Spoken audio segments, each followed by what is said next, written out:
الحمد لله الصلاة والسلام على رسول الله صلى الله عليه وسلم. أعوذ بالله من الشيطان الرجيم. بسم الله الرحمن الرحيم. مثل الذين ينفقون أموالهم في سبيل الله كمثل حبة أنبتت 7 سنابل في كل سنبلة 100 حبة. அஸ்ஸலாமு அலைக்கும் வரஹ்மத்துல்லாஹி வபரகாத்துஹு.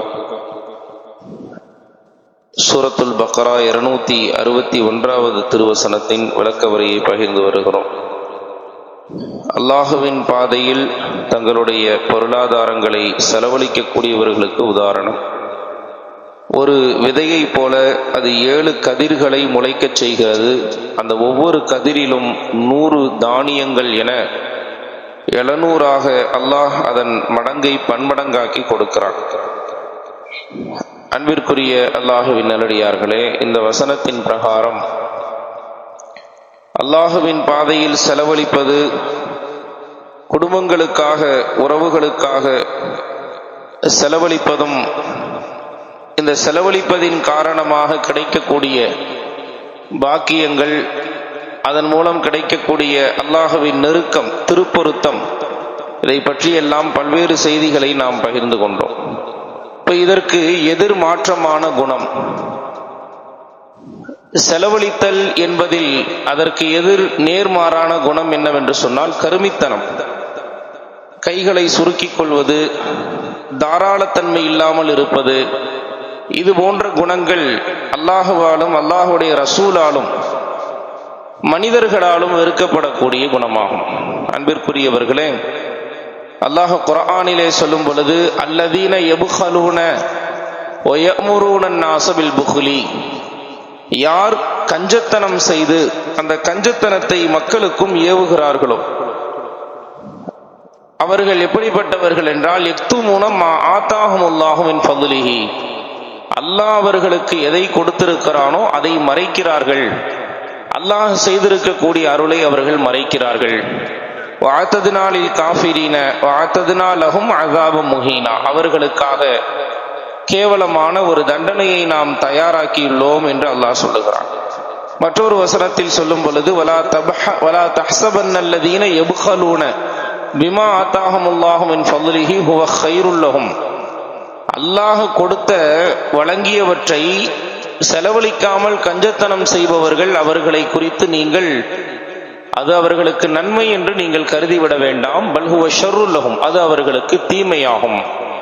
சயுத்தவ்வகூன மா பகிலூ பிஹி யௌமல் கியாமா, அவர்கள் எதை கஞ்சத்தனம் செய்தார்களோ அதை மறுமையில் அவர்கள் மாலையாக அணிவிக்கப்படுவார்கள் மறுமையில் என்று அல்லாஹ் ரப்பல் ஆலமீன் அவர்களுடைய நிலையை குறித்து சொல்லுகிறார். பெருமானார் ஸல்லல்லாஹு அலைஹி வஸல்லம் அவர்கள் சொல்லும் பொழுது கஞ்சத்தனம் செய்பவர்கள், கருமித்தனம் செய்பவர்கள், அவர்கள் மனிதர்களுக்கும் தூரமானவர்கள், துன்யாவிலும் சரி ஆகிரத்திலும் சரி, அவர்கள் அருளிற்கும் நன்மைக்கும் நல்லதிற்கும் அவர்கள் தூரமாக இருப்பார்கள் என்று சொல்வார்கள். அல் பகீலு பஈதும் மினல்லாஹி வ பஈதும் மினன்னாசி வ பஈதும் மினல் ஜன்னா, ஒரு கஞ்சன் அவர் அல்லாஹ்விற்கும் தூரமானவர், மனிதர்களை விட்டும் தூரமாகி விடுகிறார், சொர்க்கத்தை விட்டும் தூரமாகி விடுகிறார், கரீபும் மினன்னார், நரகத்திற்கு சமீபமாகி விடுகிறார். அதே சமயத்தில் சஹியுன், தாராளத்தன்மையோடு செலவழிப்பவர், எந்த விதமான வீண் விரயமும் இல்லாமல் ஆடம்பரமும் இல்லாமல் தேவையான இடத்தில் தேவையான விஷயத்திற்காக தாராளமாக செலவழிக்கக்கூடிய நபர், அவர் அல்லாஹ்விற்கும் நெருக்கமாக இருப்பார், மனிதர்களுக்கும் நெருக்கமாக இருப்பார், சொர்க்கத்திற்கும் நெருக்கமாக இருப்பார், நரகத்தை விட்டு தூரமாக இருப்பார் என்று பெருமானார் ஸல்லல்லாஹு அலைஹி வஸல்லம் அவர்கள் சொல்லி இருக்கக்கூடிய ஹதீஸ். அன்பிற்குரிய அல்லாஹ்வின் நல்லடியார்களை, தாராளத்தன்மைக்கும் அதே சமயத்தில் கஞ்சத்தனத்திற்கும் மத்தியில் இருக்கக்கூடிய பெரும் வித்தியாசத்தை நமக்கு உணர்த்துகிறார். பொதுவாக கஞ்சத்தனம் செய்பவர்கள் சொல்லக்கூடிய காரணம் என்ன அப்படின்னா, நம்மிடம் இருக்கக்கூடிய பணத்தை நாம் சேகரம் செய்து வைக்க வேண்டும், என்றாவது ஒரு நாள் ஏதாவது ஏற்பட்டுருச்சுன்னா என்ன செய்வோம், இதுதான் இருக்கக்கூடிய ஒரு பொதுவான வாதம். ஏதாவது ஏற்பட்டு விட்டால் நாம் என்ன செய்வது என்கிற ஒரு முன் தயாரிப்பு அதற்காக நாம சேகரம் செய்து வைக்க வேண்டும். ஏதாவது பொது அதாவது அவசிய தேவைக்காக எடுத்து வைப்பது என்பது வேறு. ஆனால் இவர்களினுடைய கற்பனைகளில் வரக்கூடிய விஷயங்களுக்கெல்லாம் நான் எடுத்து வைக்கிறேன், சேகரித்து வைக்கிறேன் என்று சேகரித்து வைப்பது, அதில் கஞ்சத்தனம் செய்வது, தாராளமாக செலவழிக்க வேண்டிய இடங்களில் செலவழிக்க வேண்டிய நபர்களுக்கு செலவழிக்க வேண்டிய விஷயத்திற்கு கைகளை சுருக்கிக் கொள்வது என்பதெல்லாம் அன்பிற்குரியவர்களே, அந்த கஞ்சத்தனம் அவர்களுக்கும் நிம்மதியை தராது, மற்றவர்களுக்கும் நிம்மதியை தராது. அதே போன்று இந்த கஞ்சத்தனம் செய்பவர்கள்ட்ட இருக்கக்கூடிய ஒரு பொதுவான விஷயம் என்னன்னா, அதை மற்றவர்களுக்கும் ஏவுவார்கள். மற்றவர்களுக்கும் என்ன செய்வாங்கன்னா, அதற்காக வேண்டி வசியத் செய்வாங்க. நீங்க இப்படி ரொம்ப செலவழிச்சிட்டு இருக்க கூடாது, செலவழிப்பவர்களை பார்த்தும் கைகளை சுருக்கி கொள்ளுங்கள் என்று சொல்வார்கள். கண்ணியத்திற்குரிய பெருமக்களே, இது ரப்புடைய குணம் அல்ல. அல்லாஹ் கைகளை சுருக்க நினைத்தால் நம்முடைய நிலை என்ன, மனிதர்களுடைய நிலை என்ன என்று யோசித்து பார்க்க வேண்டும். அதனாலதான் பெருமானார் ஸல்லல்லாஹு அலைஹி வஸல்லம் அவர்கள் சொல்வார்கள், யதுல்லாஹி மல்ஆனுன், அல்லாஹுடைய கரம் நிரப்பமாக இருக்கிறது, அல்லாஹுடைய கரம் நிரப்பமாக இருக்கிறது.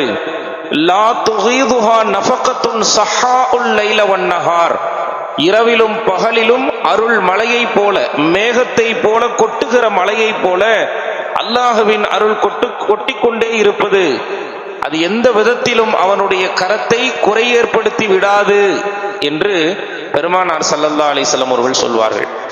அல்லாஹ் சொல்வதாக ஹதீஸ் குதுசியிலே வரக்கூடிய செய்தி, லவ் அன்ன அவ்வலக்கும் வ ஆகிரக்கும் வ இன்சக்கும் வ ஜின்னக்கும், உங்களில் ஜின் இனத்தவர்கள், மனித இனத்தவர்கள், உங்களில் முந்தி வாழ்ந்தவர்கள், இனி வரக்கூடியவர்கள் என எல்லாரும் ஃபீ ஸஈதின் வாஹிதின், ஒரு பொட்டல் பூமியில ஒன்று சேர்ந்து, எல்லாரும் கோடான கோடி மக்கள் எல்லாம் ஒன்று சேர்ந்து அல்லாஹ்விடத்தில் அவர்கள் என்னென்ன வேண்டுமோ எல்லாவற்றையும் கேட்டாலும், அல்லாஹ் எல்லாவற்றையும் கொடுத்தாலும், அது மா நகசத், அல்லாஹ்விடத்தில் அல்லாஹ்வுடைய ஹஸானாவிலே எந்த குறையையும் ஏற்படுத்தி விடாது, எந்த குறையும் ஆகாது. எல்லாருக்கும் உலகத்துல தோன்றியவர்கள், தோன்ற இருப்பவர்கள், ஜின்னி இனத்தவர்கள், மனித இனத்தை எல்லாத்துக்கும் கொடுத்துட்டாலும் அல்லாஹ்வுடைய ஹஸானாவுல, என்னுடைய ஹஸானாவில் எதையும் குறைத்து விடாது. எப்படி என்றால், உங்களில் ஒருவர் கடற்கரையில் நின்று தன் கையில் வைத்திருக்கிற ஊசியினால் கடலில் ஒரு குத்து குத்தி எடுக்கக்கூடிய ஒரு சொட்டு அந்த கடல் நீரை எப்படி குறைக்காதோ, எந்த மாற்றத்தையும் ஏற்படுத்தாதோ, அதுபோலத்தான் என்று அல்லாஹ் சொல்லக்கூடியதாக ஹதீஸ் குதுசியிலே பார்க்கிறோம். அன்பிற்குரிய பெருமக்களே, அல்லாஹ் தாராளமானவன், அவனுடைய கரம் விசாலமானது, அவனுடைய கரம் விசாலமானது, நிரம்பி இருக்கக்கூடியது. எந்த நேரத்திலும் அதை அவன் குறைவு ஏற்படுத்தி கொள்ள மாட்டான். அல்லாஹ்வினுடைய அதே குணத்தை பெருமானார் ஸல்லல்லாஹு அலைஹி வஸல்லம் அவர்கள் தங்கள் வாழ்வில் பிரதிபலித்தார்கள். அவர்களும் சஹியாக, அதாவது தாராளத்தன்மை கொண்டவர்களாக இருந்தார்கள். நெருக்கடி இல்லாமல், சிக்கனம் என்ற பெயரிலே, சிக்கனம் வேறு, கருமித்தனம் வேறு.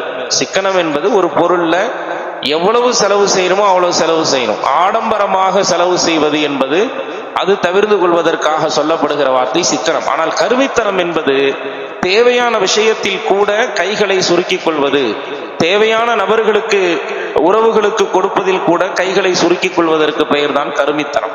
இந்த கருமித்தனத்தை விரும்ப மாட்டார்கள். முஃமின்களுக்கு அது ஏற்புடையதல்ல. மாறாக பெருமானார் ஸல்லல்லாஹு அலைஹி வஸல்லம் அவர்களும் தாராளத்தன்மையோடு இருப்பார்கள். சதகா கொடுக்கிற விஷயத்துல தாராளத்தன்மையோடு நம்முடைய முன்னோர்கள் நிறைய பேர் நடந்திருக்கிறாங்க. நிறைய அது போன்ற செய்திகளை எல்லாம் நாம் பார்க்க முடிகிறது. சதகத்துல்லாப்பா அப்படின்னு ஒரு பெரியவங்க இருந்தாங்க. இது சீதக்காதி அவர்களினுடைய வரலாற்றிலும் நாம் அதிகம் பார்க்க முடியும். இப்ப சதகத்துல்லாப்பா அவங்ககிட்ட ஒரு அந்த நேரத்துல பள்ளிவாசலுடைய வசூலுக்காக, பள்ளிவாசலுக்காக வேண்டி ஒரு கட்டிட நிதி பெறுவதற்காக வர்றாங்க. அந்த காலத்துல ஒரு கட்டிடம் கட்டுவது என்பதும் அதற்காக வசூலிப்பதும் ஒரு அரிதான விஷயம், எப்பயுமே நடக்கக்கூடியதல்ல, அரிதான ஒரு விஷயம். அது போல வர்றாங்க. அவங்க வீட்டுக்கு வர்றாங்க. வந்து பார்த்தா ஒரு மாலை நேரம், விளக்குகளை எல்லாம் அந்த வேலைக்காரர் பற்ற வச்சிட்டு இருக்கிறார். விளக்குகளை பற்ற வைத்துக் கொண்டிருக்கிற போது ஒரு விளக்கு திரியை பற்ற வச்சுட்டு அடுத்த விளக்குக்கு போறாரு. அங்கேயும் குச்சி பற்ற வச்சு அந்த விளக்கை பற்ற வைக்கிறாங்க. இதை பார்த்த அவங்க சதகத்துல்லாப்பா சொல்றாங்க, நீ ஒரு குச்சி எடுத்து எல்லா விளக்கையும் பத்தலாம், அல்லது ஒரு விளக்கை பத்திட்டு எல்லா இடத்துக்கும் எல்லா விளக்குக்கும் அதை கொண்டு போய் பத்த வைக்க முடியும். ஏன் இப்படி குச்சிகளை வேஸ்ட் செய்யற, ஏன் இப்படி அந்த தீக்குச்சியை வீணாக்குற அப்படின்னு சொல்லி வேலைக்காரனை கடிஞ்சுக்கிறாங்க. அப்ப அந்த நேரம் தான் சரியாக உள்ள வராங்க அந்த பள்ளிவாசலுக்காக வேண்டி கேட்க வருபவர்கள். அவங்க வரும்போதே யோசிக்கிறாங்க, பெரியவர்கிட்ட என்ன கேட்க முடியும், இவர் என்ன கொடுக்க போறாரோ தெரியலையே, ஒரு தீக்குச்சிக்கே இவ்வளவு யோசிக்கிறாரே, சிக்கனம் பார்க்கிறாரே அப்படின்னு சொல்லி யோசிச்சுட்டு வருவாங்க. அதனால சொல்ல, சிக்கனம் என்பது வேறு, தாராளம் என்பது, தர்மத்தில் இருக்கக்கூடிய தாராளம் என்பது வேறு. இப்போ உள்ள வர்றாங்க, உள்ள அவர்கிட்ட தன்னுடைய அந்த நோட்டு புக்கு நீட்டுறாங்க. இதில் எல்லாரும் தங்களுடைய இதை கொடுக்குறாங்க, ஒரு பள்ளிவாசல் கட்டுறதுக்கான ஒரு நிதி அப்படின்னு சொல்லும் பொழுது அவர்கள் தங்களுடைய பெயரை எழுதிட்டு பக்கத்தில் 1000 ரூபாய்ன்னு போடுறாங்க. 1000 ரூபாய்ங்கிறது இன்னைக்கு இருக்கக்கூடிய தொகையில் மிகப்பெரிய ஒரு தொகை. அது அன்னைக்கு இருந்த அந்த ஒரு அளவுக்கும் இன்றைக்கு இருந்த அளவிற்கும் ஒரு மிகப்பெரிய வித்தியாசம். 1000ங்கிறது இன்றைக்கு இருக்கிற லட்சத்தை போலன்னு வைத்துக் கொள்ளுங்களேன். அப்படின்னு போட்ட உடனே அவங்க அந்த நிர்வாகிகள் எல்லாம் அதிர்ச்சி அடைஞ்சிட்டாங்க. 1000 அப்படின்னு அதிர்ச்சி அடைஞ்ச உடனே இவர் யோசிச்சாரு, ரொம்ப குறைவா இருக்கும் போல, சவுக்குலா அப்ப வாங்கி பாக்குறாங்க. எல்லாம் அதிர்ச்சியோடு நிற்கும் பொழுது ரொம்ப குறைவா போட்டணும் அப்படின்னு சொல்லி பக்கத்துல இன்னொரு சைபர் சேர்த்து கொடுத்து அனுப்பிச்சு வச்சாங்க. 10,000 கொடுத்து அனுப்பிச்சாங்க அப்படின்னு சொல்லிட்டு அவருடைய வரலாற்றுல சொல்லப்படும். எதற்காகனா, பெரியவர்கள் அவர்கள் தாராளத்தன்மையோடு இருந்தாங்க. மற்ற விஷயங்கள்ல, சொந்த விஷயங்கள்ல, தனிப்பட்ட விஷயங்கள்ல சிக்கனமா இருப்பாங்க. அனாவசிய செயல்பாடுகள், அனாவசிய செலவுகள், ஆடம்பர செலவுகளை தவிர்த்துக் கொள்வார்கள். ஆனால் அதே சமயத்துல பிறருக்கு வழங்குவதில், அல்லாஹுவின் பாதையில் கொடுக்கறதுல தாராளமா கொஞ்சம் கூட மனசுல நெருக்கடி வச்சுக்க மாட்டாங்க. கையை விட்டு போகுதே, அல்லது இது ஏன் யாருக்கு கொடுக்குறோம், ஏன் கொடுக்குறோம் அப்படிங்கிற அந்த மாதிரியான பெரிய நெருக்கடிகள் வைத்துக் கொள்ளாமல், இடதுகரம் கொடுப்பதை வலக்கரம் தெரியாது என்கிற அளவிற்கான அவர்களின் தர்மங்கள் என்பதெல்லாம் இருக்கும். அன்பிற்குரிய அல்லாஹ்வின் நல்லடியார்களே, அதனால தான் பெருமானார் ஸல்லல்லாஹு அலைஹி வஸல்லம் அவர்களும் அந்த தாராளத்தன்மையோடு இருந்தார்கள். ஜாபிர் ரலியல்லாஹு அன்ஹு அவர்கள் சொல்வார்கள், பெருமானார் ஸல்லல்லாஹு அலைஹி வஸல்லம் அவர்களிடம் ஏதாவது ஒரு பொருள் கேட்கப்பட்டு லா கிடையில இல்ல அப்படின்னு சொன்னதே கிடையாது வாழ்க்கையில. ஜாபிர் ரலியல்லாஹு அன்ஹு அவர்கள்ட்ட ஏதாவது ஒரு விஷயம் கேட்கப்பட்டு, இதை கொடுங்க, இது வேணும், எனக்கு கொடுங்க என்று ஏதாவது கேட்கப்பட்டு லா என்னிடத்தில் இல்லை அப்படின்னு பெருமானார் சொன்னதாகவே கிடையாது என்று ஒருபோதும் அப்படி சொன்னதில்லை என்று ஜாபிர் ரலியல்லாஹு அன்ஹு சொல்லுவாங்க. அன்பிற்குரிய பெருமக்களே, தாராளத்தன்மை என்பது மிகப்பெரிய ஒரு முஃமினுடைய நற்குணமாகும். அது அந்த பெருந்தன்மையோடு கொடுக்கக்கூடிய அந்த கொடைவள்ளல் தன்மை என்பது ஏழை பணக்காரர் என்கிற வித்தியாசத்தை தாண்டி உள்ளங்களில் இருக்க வேண்டிய ஒரு நற்குணமாகும். அல்லாஹ் அந்த நற்குணம் இருப்பதை விரும்புகிறான். அவர்களை தன் அடியார்களாக அவன் நேசிக்கிறான். அதை மனிதர்களின் உள்ளத்திலும் அந்த நேசத்தை போடுகிறான். சொர்க்கத்திற்கு நெருக்கமாகி வைத்து அவர்களை நரகத்தை விட்டும் தூரமாக்குகிறான். ஆக இந்த தன்மைகளை எல்லாம், இந்த சிறப்புகளை எல்லாம் கொண்டிருக்கக்கூடிய தர்மங்களை அல்லாஹு தஆலா தாராள சிந்தனையுடன் செயல்படுத்தக்கூடிய, கடைபிடிக்கக்கூடிய நல்வாய்ப்பினை உங்களுக்கும் எனக்கும், என் குடும்பத்தவர்களுக்கும், உங்களுடைய குடும்பத்தவர்களுக்கும், உலக முஸ்லிம்கள் யாவருக்கும் வழங்குவானாக. ஆஹிரு தாவானா அல்ஹம்துலில்லாஹி ரப்பில் ஆலமீன். அஸ்ஸலாமு அலைக்கும் வரஹ்மத்துல்லாஹி வபரகாத்துஹு.